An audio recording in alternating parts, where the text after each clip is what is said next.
Latihan pemahaman modul 2 topik 3 PP Assalamualaikum sahabat 2024. edukasi, kembali lagi bersama saya dalam pembahasan modul PPG. Nah, kali ini kita akan mengerjakan latihan pemahaman pada topik yang ketiga, modul yang kedua tentang pembelajaran sosial emosional. Lanjut latihan pemahaman. Soal yang pertama, keadaan emosi berkelanjutan yang ditandai dengan suasana hati dan sikap positif, hubungan positif dengan peserta didik dan guru lain, ketahanan, optimalisasi diri, dan tingkat kepuasan yang tinggi terhadap pengalaman belajar mereka di sekolah. Definisi yang disampaikan di atas merupakan definisi dari kesejahteraan. Jawabannya yang paling tepat adalah kesejahteraan psikologis peserta didik, student well-being. Oke, lanjut.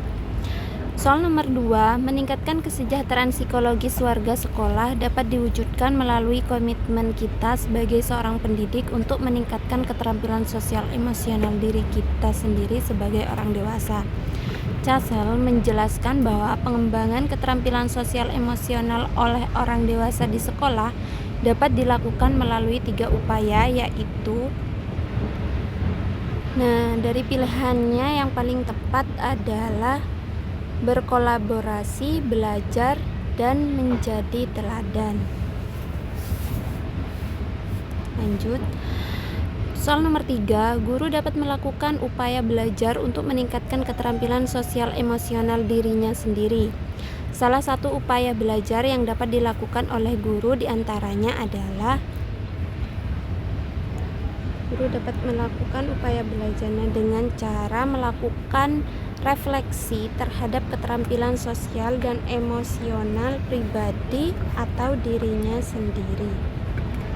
Oke, coba lanjut. Soal nomor 4, guru dapat melakukan upaya berkolaborasi untuk meningkatkan keterampilan sosial emosional dirinya sendiri. Berikut ini mana yang bukan termasuk contoh upaya berkolaborasi tersebut?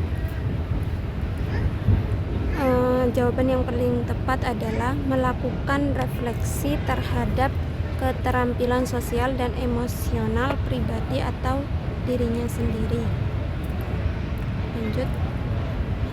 Soal nomor 5, mengapa praktik pendidikan yang mendukung keterampilan sosial dan emosional dianggap dapat berkontribusi pada kebahagiaan dan kesejahteraan psikologis peserta didik?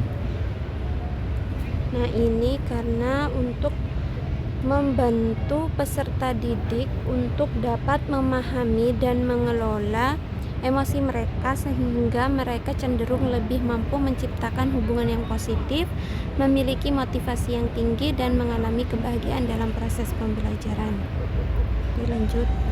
Soal nomor 6, salah satu contoh tindakan yang dapat dilakukan pendidik untuk menjadi teladan bagi peserta didik dalam upaya menguatkan kompetensi sosial emosional adalah dengan menerapkan dan kemudian mengartikulasikan strategi yang digunakan kepada peserta didik ketika pendidik berupaya mengelola emosi saat menghadapi situasi yang sulit. Lanjut.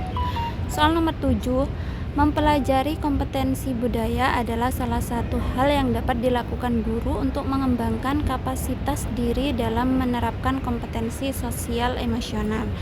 Selain memperluas pengetahuannya tentang budaya orang lain, apalagi yang dapat dilakukan oleh seorang pendidik untuk mengembangkan kompetensi budaya bagi dirinya? Nah, ini jawaban yang paling tepat adalah membangun kesadaran akan identitas budaya pribadi.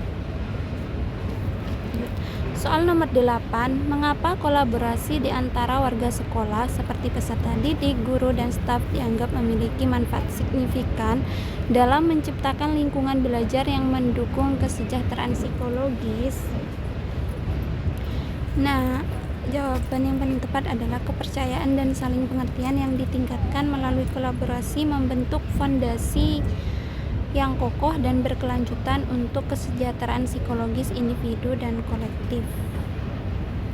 Soal nomor 9, dari pernyataan berikut ini, manakah yang menurut Bapak atau Ibu merupakan dampak dari upaya yang dilakukan guru untuk meneladankan kompetensi sosial emosional dalam kehidupan sehari-hari di sekolah? Nah, ini peserta didik dan warga sekolah dapat melihat langsung bagaimana keterampilan sosial dan emosional digunakan dan membantu mengelola tantangan sosial dan emosional dalam kehidupan sehari-hari. Lanjut. Nomor 10, sekelompok guru di sebuah sekolah menengah pertama melakukan pertemuan untuk mendiskusikan data hasil survei lingkungan belajar. Hasil survei tersebut mengungkapkan bahwa hubungan antara guru dan peserta didik di sebuah jenjang kelas kurang berjalan dengan. Pengungkapan ini mengarahkan semua guru-guru yang mengajar di jenjang kelas tersebut untuk mendiskusikan hal ini lebih lanjut, baik dengan sesama guru dan juga dengan semua peserta didik di jenjang kelas itu untuk mencari solusi dalam upaya memperbaiki keterampilan berelasi mereka. Berdasarkan deskripsi situasi di atas, apa sebenarnya yang dilakukan oleh guru di atas? Berkolaborasi untuk meningkatkan keterampilan sosial dan emosionalnya. Oke, selesai.